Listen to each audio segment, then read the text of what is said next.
অবস্থা দেন কী অবস্থা এখন বাজে বিকাল 4টে তাও অবস্থা দেন এই যে মানুষ হাজার হাজার মানুষ এই পাশে তো আছেই দেখেন লক্ষ লক্ষ মানুষ 4টে বাজে বিকাল 4টে বাজে আর সিরিয়াল নেন সিরিয়াল ধরছে বুঝছেন এর নাম হাসপাতাল মাথা সুদের যে একটা গরিমা করে খাঙ্কির গোলাপা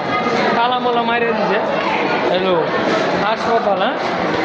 মনে করেন যে সরকারি খাওয়া না পরিবারের দ্রুত মারাল ওরা চিকিৎসা তারা তো যায়ই না ওরা যে গম চিকিৎসার কাতারে যায় না ওরা আর আপনারা রুগীর আরও তাড়াতাড়ি দুর্বল করে এলাম মাইরা ফেলা অবস্থা হলো কি যারা গরিব মানুষ তারা যে চিকিৎসা করে রুগীটা বাঁচাইব ওরা গুরুত্ব দিব না সারাদিনে না দেব দুইবার আর ডাক্তার একবার শেষ ডাক্তারই শেষ ওরা এত টিয়া দেয় বড় লোক হবে সরকারি আমনি আমার বেতনের টিয়া দেওয়া বুঝছেন এই হলো অবস্থা মাইমিছি যারা ভিডিওটা দেখবেন বেশি বেশি শেয়ার করে দেবেন সারা বিশ্বের মানুষ দেখবে এই ভিডিও থেকে কিছু স্বীকৃতি পাইবেন সবাই